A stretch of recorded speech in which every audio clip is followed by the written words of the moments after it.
We are back with another episode of the Future Agent Podcast. I love this podcast because every podcast that is out there is talking about this is what you need to do to be a good real estate agent today, and nobody's talking about how much things are changing, and that's everything that we want to cover on every single episode of the Future Agent Podcast. So welcome back. My name is Boo Maddox. I am the team lead for the Perry Group here in Utah County. We have over 210 agents across 5 offices. We're having a ton of fun selling a lot of houses. Been doing this for a little while, and we're still learning every day, but that's why we got this dude across the table from me. You were late today. I know. Coaching call. Coaching call. There you go. Coaching call. He said, Boo, you are the bomb. So I'm feeling a little That's cocky worth today. being late for. That's worth being late for. My name is Tony Acosta. If you're new here, Director of Agent Development here at Utah County. Been in it for a long time. Have my broker's license. I've owned an agency, sold it, came here, and today's episode is going to be fire. You have some heat on threads. I got some heat on threads. I'm having more fun in the Facebook mastermind groups where it's just agents going in. Which, by the way, Boo used to not believe in Facebook. As soon as I got here, I said, bro, you don't understand. Facebook is actually king. Now, if you were to look at your stats, your Facebook consumption is probably incredibly high. Yeah, because I got to get content like this. It's the best. It Facebook feeds wins. my soul. It allows me to be a troll. It's so much fun. I love Facebook. I absolutely love Facebook. To say that if buyers and sellers were to get into these Facebook groups, we'd all get fired. We would all be sued. It's done. 17 so more times. Y'all, some of the stuff y'all are posting in this. It's wild. It's unhinged. Wild. Like, I don't know if you're doing it to be clickbaity. I don't know if you actually believe these things. I don't know if this is what's really being taught by other brokerages. It's bad. You want to get into it? Let's get into it. You ready? Let's get into it. This greedy 2.5% commission split thing needs to be addressed. 3% to each is fair and is the standard for a reason. Hence why we all got sued. You literally used the word that got us sued. The issue with that, well, because here's a problem. Okay, hold on. We're gonna do 2 parts of this. Number 1, I want to hear your take, but then number 2, I want you to take a guess at what I responded. So, deal. So that's the way that it's been taught. I was trained this way. I remember when I first started doing listings, which for the first 2 or 3 years I couldn't do it because listings were for experienced agents. Big kids. Right, it's the big kids table. But I remember my broker would say, okay, when you go to these listing presentations, you have to charge them 10%. And I would say, okay, what is the 10%? He said, you have to explain it like this.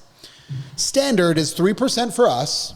There's that word again. 3% for the other agent, 3% in seller paid closing costs to the buyer, and about 1% for the seller's own closing costs. So I was trained to run the math that way.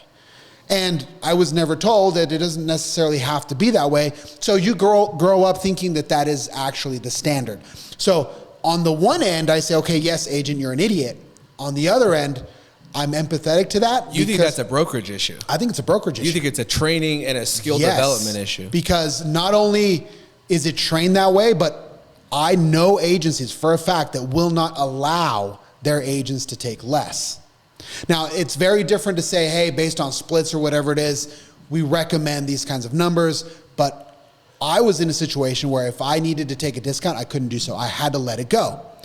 So, yes, you have it trained that way. And then you have brokers that are artificially placing these standard numbers that if agents, for whatever reason, can't or don't play within that, they can't transact. Okay, I agree. What do you think my response was? I don't even want to know. A lot of curse words? No. No? I don't know. I have a reputation to uphold. No, correct. My response was, if you're that worried about it, go and learn to negotiate your own commission. I think the grossest part of all of this is buyers agents are now getting frustrated with listing agents because that commission is not being negotiated for and on behalf of them. Right. I think that the only reason that this isn't more of a conversation today is because the market is in the position that it is today, and sellers are having to incentivize buyers to buy their home instead of the one next door. My theory, though, we talked about this on the intro, I think that what the goal of this podcast is to help prepare agents not for what's there today, but for what's coming. Let's look at what's coming. You were selling in 2020. I was selling in 2020. What was the number one decider factor of who got what house? The bottom line net to the seller. Correct. And now, if I have to negotiate your commission, that is going to be impacted, and you don't even have to have the conversation with your buyer. Right. That changes in 2 or 3 years. If interest rates really come down to where everybody is expecting them to come down to, where Donald Trump is telling us they're going to come down to, you are now going to have to be negotiating your commission on your own. I would learn how to do that today instead of still relying on the listing agent to do it. And the question becomes, What are you selling? Do you know how to have those conversations? Is this something that is being trained in your offices? Is it not being trained? Do you know how to handle the objections? Do you even know how to explain what your product is, what you actually sell, and why it's worth $12,000, $15,000, $18,000 to a particular consumer, that if you cannot negotiate it to be paid by somebody else, they have to pay it themselves? Very few agents have that skill set. Okay, so can I go again? Because my second one actually kind of continues in the same theme. Buyer's agents, how do you respond if the seller is not offering buyer agent compensation? To that you say. So how do you respond? How did I respond? How would you respond? I don't know if I responded on this one, but my big thing is, why are you asking the listing agent ahead of time? That's how it used to be trained. Correct. So this Now is going back to your theory. That's Yep. what's being trained. My argument is, for the future agents, the people that want to be producing 2 and 3 years from now, why are you calling and asking that question? Why do you think agents are calling and asking that question? Because you're trying to avoid and skirt the conversation with your client. You're crossing your fingers, hoping that the answer is sufficient, if it's 3, if it's 2.5, and then you don't have to go to your buyer and ask for more money. Okay, so how are you approaching this? Because you have how many listings right now? I saw you putting another one up today. 7. You have 7 listings, 2 probably are pending, 3 more coming in the next couple of months, already slated. How are you addressing this conversation in today's market? Are you telling your sellers To the sellers? Yes. Are you telling? Yeah. What is the conversation you're having with the sellers, and what is the conversation you have with buyers agents when they call and make that phone So to call? the sellers, it's always, we're going to leave it up to the offer. We're not going to have a predisposed amount. We're not going to fill in the box and say we're paying 3%, we're paying 2%, because it's not even visible anymore. So when agents are calling in, my response is always the same: put it in the offer. So do you think that, sorry, I didn't mean to interrupt you, but I'm curious because what you just said. Yeah. Putting 3% versus 2%, what does that change right now for buyers agents? If they're calling and making this phone call, what is then happening? They get the 3% and the 2%, and what are they telling their buyers that they need to go and see? So usually what they should do, if they want to uphold their what do contract, you think is happening right now? a lot of them are taking 2%. Either taking 2%, or I think that there's a lot of steering taking place in our marketplace, and not in our market, probably in every market. I think that we are going to see lawsuits come out of this about steering. Yeah. Because of steering. You deliberately did not show, because you didn't want to have the conversation with your buyers about what happens to that extra 1%. So you are calling ahead of time to get that information, and then you are only sending properties that fit a compensation that you think that you're worth. That's a problem. Agents don't do that. So how do you avoid that? What do you think buyers agents should be doing? So they should, number one, be able to have the conversation with their clients, or take less. There is no middle ground. And because you also represent a bunch of buyers. Yep. Are you calling and having those conversations with the listing agent ahead of time? Usually not. Because of? I'm putting it because I don't want to get sued. So we're putting it in the offer, and I have that conversation with my buyers up front to say, hey, we charge 3%. We're going to negotiate as soon as we start sending offers. We're going to try to get that covered by the seller. If for some reason it's not covered by the seller, we'll have that conversation. We'll cross that bridge when we get to it. But that's how we're going to handle it. So as long as the client knows, and I'm talking about sellers specifically, that it's offer by offer by offer, they're completely fine. And I preface by saying, most likely they're going to ask for some sort of compensation. But I've actually been surprised, Boo. I have seen agents offer anything from 1.5 to 3.5, depending on the situation. So not everybody's asking for 3. I'm actually seeing more 2.5s, 2s, especially when you're in a multiple offer situation. Which that's one of the first levers that gets pulled. That's the first thing that gets pulled. And that's what's going to become, because in 2020, how many offers were in multiple offers? Every single one of them. So even if we don't go as dramatic as 2020, let's say we go 50% of the way there, 1 out of every 2 homes that you are offering on, you're going to have to fight this. We're already seeing it on maybe 8 to 10% of the homes in the marketplace that are priced aggressively. Right. It's only going to get worse as interest rates go down. Correct. So agents either learn to have the conversation or take less but stop complaining. Take less but stop complaining, because that's what happens in Learn to these negotiate forums. your own commission. All of a sudden they say, oh, I'm taking 2, and then the other agent's taking 4. Shut up. If you can't negotiate, or you choose not to negotiate, that's on you. You're making a business decision. Shut up, stop complaining. Well, I think too, if you're getting to the point where the first time you're talking about compensation with your buyers when you're getting ready to submit an offer, too late. You've already lost. You've already lost. Okay, no, it's your turn. Here we go. So it says, from the Henry Washington Shout out Henry on Threads, Washington. Henry Washington, great name by the way. Quit listening to people telling you that it's a bad time to buy real estate. So something that you often hear, I hear agents say this, obviously consumers, media. Is it a good time? Is it a bad time? Does that exist? Is there such a thing as a general, widespread, good time to buy homes and bad time to buy homes? No. No, I don't think that there is a standard. We just talked about that. There's no standard. There's no standard good time, and there's no standard bad time for anybody. I think it's entirely subjective. So right now, who, in your estimation, is it a good time for? I think it is a good time for people that are looking at new construction. They want to be into something new. I think it is a great time for somebody that their home no longer works, whether it's a lease that's expiring and they want to go into becoming a first-time home buyer. If your space no longer works for you, I think it is a fantastic time to buy a house. Is there going to be an easier time to buy a house? Potentially, but once again, it's all relative. Just because interest rates are down doesn't mean that you're not having to go $75,000 above ask and waive your appraisal and waive your inspection and close in 3 weeks. And cover an appraisal gap. And so that's where I think it's subjective. Could I make the argument that now is a good time for everybody to buy a house? Yes, because I think purchase prices have come down in most areas. As far as they're going to come down, I think concessions are maxed out right now. Just look at what these builders are doing. It's crazy. And so if you can get into a home, you're okay with the monthly payment for a couple of years and you can wait until interest rates go down. I always say that the purchase price, what you paid for the home is locked. The interest rate is not. The monthly payment is not. And so if there is a time where you can buy now at a low price and then let prices go up and then hit your refi, I think it's a great time to buy a house. Yeah, I bring it down to what does the buyer need? So if you're a buyer right now or if you're an agent that is listening, it's most likely agents are going to be listening to this. So agents, if you have buyers that you know they don't have a ton of extra money, either they have to use down payment assistance or they can cover their down payment, but they don't have a ton of money for the closing cost. Like they're going to need some help. Those are the buyers that need to buy right now. Right now. Because right now, to your point, the concessions, you can still have very buyer-friendly offers. So buyers that are not incredibly strong money-wise, they're the ones that right now can get the help that they need to actually be able to transact. Once the market turns, then it's a really good time for those buyers that have a little bit of extra money. They can beat everybody else on not needing some of those incentives. Because what ended up happening in COVID is if you didn't have extra money, you couldn't buy. And you were sending offer after offer after offer after offer. And there was a point where you could not be more aggressive. You could not do. You were tapped out. You didn't have more money on hand. You can't. You couldn't waive certain things. No way. You couldn't. Yeah. It was impossible. So right now, buyers that need that help can absolutely buy. But to your point, I do think that is entirely subjective. So agents don't make those claims and understand where the opportunity is within any given market, and then learn to communicate that to the people in your sphere. That's what's going to build trust long term. Yeah, I think agents look at this way too short-sighted. They look at this and say, who can I sell a house to now? You need to be presenting exactly what we just presented. Here's the pros to buying in this market. Here's the cons to buying in this market.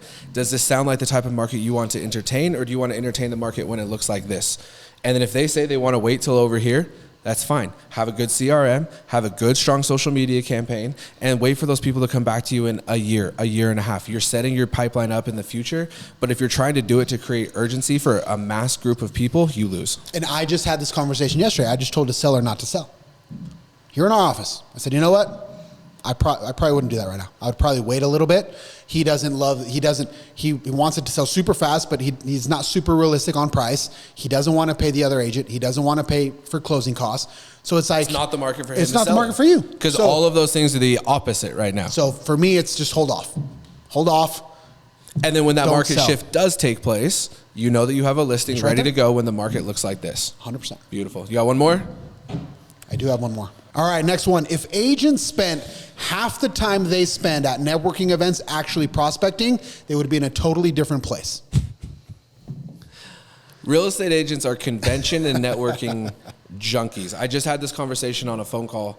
I asked the agent to show me their social media. They have 2 different channels.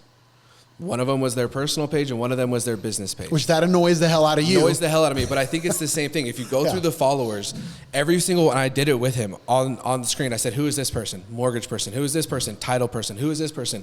Media company. Who is this person? Listing photographer. Yeah. All of the people that are following you are the exact, on a business page, are the exact same people that are at all of those networking and marketing events. You just went to one. How was it, Tony? You just went to maybe the biggest one, the granddaddy of them all. Yep. Tom Ferry in Dallas. How was it? There was some good info, but mostly it was just a pitch fest. Did you hear anything new that you haven't been hearing in our office? Not that we have not heard in our office, but things that we have been talking about that I hadn't heard talk publicly. So we're ahead of the curve. We're ahead of the curve. But what was the general vibe? Was it let's go in and get better, or let's get sold some shit? Let's get sold some shit. And I think that's what these networking events are. Yeah. They are ways for you to feel really good about yourself. You get to pat yourself on the back. Honey, I worked all day. I went to breakfast with a mortgage company. I went to lunch with a title company, and I got drinks with this network of real estate agents. Is anybody in that room going to send you a deal? Nope, nobody. Is anybody in that room going to introduce you to somebody that you actually need to be introduced to? It's a recruiting pitch. It's a sales pitch, and it is a way for you to feel busy for about how busy your day was when you don't actually have anything going on. So agents, limit the time you spend with other agents. Limit the time you spend with other agents. Instead, spend that time in your community, spend that creating content, spend that prospect, spend that with people that can actually buy what you're selling. True or false, because this goes along with what that theme was. Agents will go to one of those marketing/networking events for 2 hours in a week quicker than they will go and prospect for 30 minutes a day for 4 days a week. 1,000%. And that's what's broken. That's the problem. That's what's broken. If you were to take that same 2 hours, divvy it up over 4 days, and spend 30 minutes a day diligently prospecting, that will get you far more results. Yep. Because also what often happens is our industry, I think more than most, has this golden object syndrome, where we always feel like, oh, that class is the one that's going to teach me what I need. That one. That conference is the one. It's that is the one. But nothing ever gets implemented. So if you're the kind of person that struggles to implement, don't go to these events. Don't go to these events. It's really a waste of time. Well, I would even make the argument, if you're somebody that's good at implementing, you probably don't need those conferences. No, you don't. It's really just people trying to sell you stuff, and disguised as a way for you to go away for 3 days and say, look at the conference I went to. Look at how this is so cool. You know what to do. Busy I am. Yep. So agents, you probably know what you should be doing. Do that instead. You're not going to hear anything that you don't know at those conferences, and you're going to be trying to get sold some stuff. And you're going to pay $1,200. We ready for the wheel of death? Let's do the giant wheel of death. Okay, what's our topic for today? Do you remember? Coaching. Real estate coaching is a scam. So this is if you agree or you disagree, or if I agree and disagree. Real estate coaching is a scam is the prompt. Whatever you roll is what you get. This is what I get? Yeah. All right, here we go. Real estate coaching is a scam. I agree. You disagree. You get to disagree that real estate coaching is a scam. So I think real estate coaching... This is not good for the channel. So I think real estate coaching is a scam because instead of giving you the skills that you need to actually be a real estate agent, instead of giving you the tactical stuff, what these coaches will say is they will say, okay, if I'm going to build out this program, if I only give them the real estate stuff, it's going to be 3 modules. It's going to be whatever, super short. I need to stuff more stuff into this to fix you. So it's like, all right, boo, before we talk about prospecting, you need to be in the proper mindset and you need to have a great morning routine. And so the first thing I need to teach you is a good morning routine. I need to teach you the breathing techniques. We need to make a vision board. And so they're going to spend, of the 12 weeks, 8 of those weeks are going to be trying to fix you before giving you any tactical shit. Wow. And that's why I think it just does not work, because you get really good at breath work, but you have no clients, and on and on and on, repeat. That's a crazy take. I have never heard anybody say something so egregious. So here's why I think real estate coaching is the greatest thing in the world for real estate agents. And it comes back to one thing. Most brokerages suck at training agents. True. Most teams suck at training agents. The real estate schooling system. I mean, what's your opinion on the real estate schooling system? Valid or not? It's broken. So it's broken. So real estate agents, I think, because of the brokerages that they're joining, because of the real estate schooling that they're getting, is completely broken. And to me, the real estate coaching world is where people are able to step in and save the day, because the brokerages are dropping the ball right now. If brokerages were able to step up and actually train agents on what they need. Do this with a straight face. You love this argument, huh? If real estate brokerages were able to come in and actually train on something worth a damn, that's not a, hey, here's how you take your CMA to your listing appointment, broken. Here's what your open house sign-in sheet needs to look like. Broken. If all of these brokerages weren't so damn broken that 82% of real estate agents that get licensed across the United States don't re-up after 2 years. You want to talk about a systematic brokerage failure meltdown.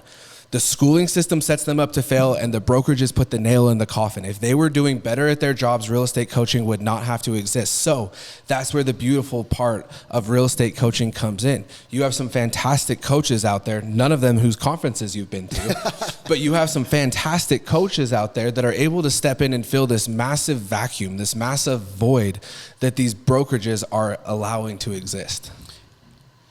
That sounds really good. Okay. But it's not real. Okay. And the reason why it's not real is because those coaches don't operate that way. I wish they did. I wish you were right. I wish I could say, yes, but you're absolutely right. The coaches are coming in. They're filling the gap. We know agents from our team are a part of some of these coaching programs and are on pace to have the worst year that they've had. Why? Because they've gone away from some of the things that we teach as a team. They've listened to their coach, and their business is actually doing worse. But not only are they not producing the way that they were producing in the past, but now they have this $1,200 a month nut at a 12-month commitment that is just not giving them any results. So would I love to tell you that you're right? Yes, but the evidence doesn't show that. Yeah, but wouldn't you make the same argument that 80% of real estate agents absolutely suck at their job? Yes. That most real estate agents, so you wouldn't go overall and say being a real estate agent is a scam, correct? No. Why? Because you're looking at the 20% that are doing good. Don't you think that there's 15 to 20% of real estate coaches out there that are doing these one-on-ones, that are doing these calls, that are actually helping agents get into production? Yes. So how are you able to just broadly look at it and say real estate coaching is a scam when you could apply the exact same principle to the real estate agent community as a whole? Because I think just it is a generalized statement, for sure. It is a generalized statement, but I think the percentage is incredibly high. When I'm talking about 80 to 90% is trash. Okay, so what percentage of brokerages are actually onboarding and helping agents succeed? So don't you think though that the coaching model would die if brokerages did a better job of training and onboarding agents? For sure, 100%. Okay. And so my point simply is that I wish, hopefully someday we'll live in a world where the real estate coaches are actually coaching real estate, not trying to make your marriage better so that you're happy in the morning when you go to work. That's where I struggle. Is there value in it? Sure, we do it, but it's different. It's a completely different model than how it's traditionally done. Well, do we actually believe that? You'll never know. The wheel of death, the giant wheel of death is what gave us our topic for this. But if you followed us on social media for a long time, you'll probably be able to figure it out really quickly what side we agree with. On our training piece for today, before we go, the one thing that I did see at Tom Ferry that was refreshing was this concept that you and I have been talking about for a long time. And I want to break it down quickly in the next 6 minutes. Tom Ferry gets up there in his very first presentation, and he talks about speed. And he says, in order for any of this to make any sense, you have to implement quickly. Now, why do you think it takes agents so long to do anything? For me, I think what it comes down to is agents are terrified of making mistakes. Yep. And I don't think it's their fault. I think, number one, that's a human element. I think we're all paranoid of making mistakes. But number two, when you make a mistake and you're on salary, it doesn't sting as bad. Gotcha. When you make a mistake and you're in commission, you realize, hey, I just set myself back another 60 days from getting a transaction. And I think that's the lens that agents are viewing it at, is that if I make a mistake, it sets me back from a paycheck, which is very true to an extent. But I would also argue the opposite is true. The quicker that you make mistakes, the quicker that you hit your paycheck. What would you say, though? No, I'm a big fan of speed. I mean, you and I were just working on a new thing for the team. How long did it take us to put that together? 45 minutes. 45 minutes. And it's a total dismantling of a program. So if you know what you're doing, or you trust in the person that is telling you what to do, it should be quick. It should be fast. Now, if you're a perfectionist, don't beware with covering your insecurity and calling it perfectionism. Too many people say that they're a perfectionist. You're not actually a perfectionist. You're just insecure. To your point, you don't want to make a mistake. You want everything to be perfect because you don't want to be judged negatively. So agents, whether it's this podcast, whatever podcast, or you're in Boo's coaching corner that loves coaches, implement quickly. Implement quickly, because then you'll know. If it works, great. You did it faster, you're farther ahead. If it doesn't work, you still need to know. But until you do and implement, you don't have enough data to make any sort of a call, which we were talking about this earlier with my approach to new agent coaching. There are certain statistics and metrics that show that that has been successful. It's because I try to implement things quickly. So now you have a data set that you can lean on to say, let's make some changes. I had to, as a new agent coach, give you that data set quickly over the last 90 days, 120 days, so that then you can make decisions. If I'm too slow to provide the data set, nothing changes. Yeah, and I would rather have the data set with mistakes rather than no data set at all. And I think that's the thing, is even when you're making mistakes, you're still being proactive and doing things. I saw my favorite clip of a football highlight over the weekend. It was Dan Lanning, the head coach for the Oregon Ducks, one of the top 5 teams in the country. They showed a clip of one of his running backs going and scoring a touchdown. And at the same time, one of the wide receivers was pancaking a dude in the end zone, putting the defender on his back. And they asked him, they said, how do you feel about the energy? And he goes, well, I have to be honest, he was blocking the wrong guy. But he blocked his ass off, and it still worked. They still scored a touchdown, and there's still things that you can do to correct it. But if you're going to make a mistake, making it at 100 miles an hour is always going to be better than slow playing it. I think that's what ultimately my knowledge of being in this business for 13 years, I've come to the realization that you're going to make mistakes. There is no way to do any job, I think, completely perfect. There is no way to hit this with 100% accuracy ever. And so if you can make that acceptance, if you can accept it and say we're flawed humans trying to learn how to do things that we've never done before, mistakes are going to be made. If you understand that, then there's a finite amount of mistakes that you're going to make before you score the touchdown. There's a finite amount of mistakes that you're going to get before you get that next deal under contract. So the sooner that you can make those mistakes, the sooner that you will win. I think going back to our conversation earlier about real estate agents being convention junkies, I think most real estate agents are idea junkies. That's the vibe I've been having in the office for the last 60 days, and we addressed it with the team. I said, every agent that I'm talking to right now has these grand aspirations, has these really cool ideas, has these really cool, unique things that I think will push their business further, even if they're wrong. I have made so many mistakes since taking this job over. We have spent money, we've spent thousands of dollars on things that did not work, and we lit it on fire and we moved to the next. And now our office is on pace to have our biggest month ever, 18 months in, just like it's supposed to be.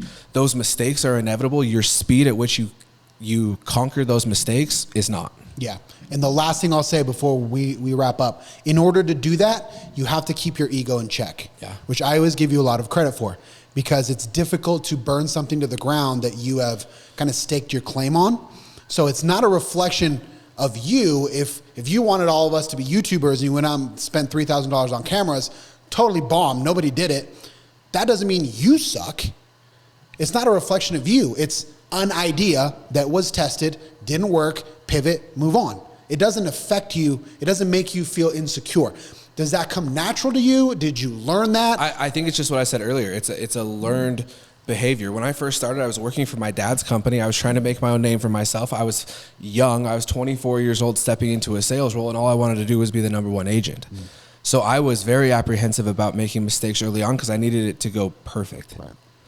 Now I don't care about that, because I don't care if somebody looks at it and says it's wrong, because to me, a mistake is more of a time concept than it is a principle concept. And here's what I mean. We talked about the YouTube. We tried to get 6 agents. We pulled them aside. We said, we're going to buy you these cameras. We're going to spend $3,000 to help start putting out YouTube content from a team-wide perspective. We had done it with short form. I thought it'd be easy to plug and play the long form. I was wrong. One of those 6 agents, though, now we're a year removed from lighting that thing on fire and starting at zero. One of those agents just came into my office for their one-on-one, and his last parting comment to me was, I realized that when I was making long-form content, vlog-style content, I was a lot more engaged in this job because I had to be paying attention to what I was doing. And so to me now, if I spent $3,000 to help an agent realize that about their business, am I okay with that? Absolutely. Yep. Do I look at that as a mistake now with a year down the road? No. So I think agents, if you can look at this and just understand that a mistake is a time concept, not a principle concept, a mistake is going to lead you to those things quicker, and it's going to help you learn more than getting it right. Oftentimes, I think that was the superpower that I had when I got started, is I had a lot of natural intuition in this job, and a lot of the things that I was trying was correct. But what I realized is I was a year into the business and I had never done an audit to see what I was doing that was actually working. So just because you go and hit a home run really, really quickly doesn't mean that you actually won unless you can go and learn from it the same way as mistakes. 100%. That's all we got. That's all we got. We'll see you guys next time on the Future Agent Podcast.